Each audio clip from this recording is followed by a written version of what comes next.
Shelves are stacked full of tales with pages ready to be read. A sense of community filling this space that has turned many pages from being a family home to a quaint bookstore. We want it to be a community, a place where the community would come in and feel comfortable, and any customers, any tourists would come in and feel at home.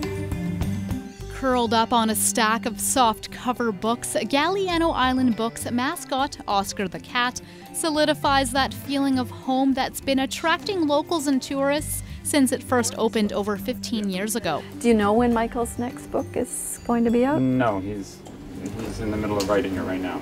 They're big readers on the island, and they read everything. But as shop owner Lee Trentadue shows us, they're big writers too. Her books are based on wonderful characters, deeply drawn characters. And on these pages, authors have shared their written words, at times drawing from a rich local history where settlers have called it home for over 200 years. But I just can't get over they're out there cutting down trees, and she's got her sleeves rolled up, but she's got a long dress on, and there's my grandpa. Longtime Galiano resident Carol Robson shares a photo of her grandparents on the Gulf Islands, but it was her great-grandparents who first migrated to Galiano over a century ago. My family first came to Galiano in 1901, and my great-grandfather was the first postmaster on Galiano. When Carol was a toddler, her parents bought a large plot of land overlooking Active Pass. It's since been subdivided, but Carol still lives on the original waterfront property. Dad built the original wharf, but it was all wood, big planks and the railing.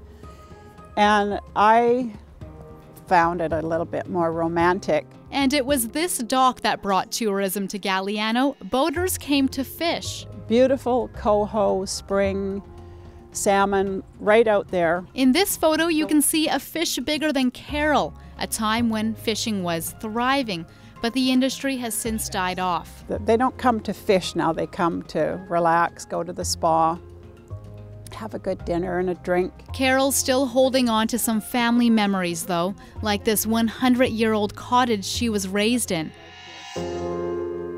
My mom and dad slept on that side. My brother and I slept on that side. This was our whole house, and we had such a good life here. And her dad's shop with his old Dodge truck. That was the original tow truck if some of the loggers would have too many beer. There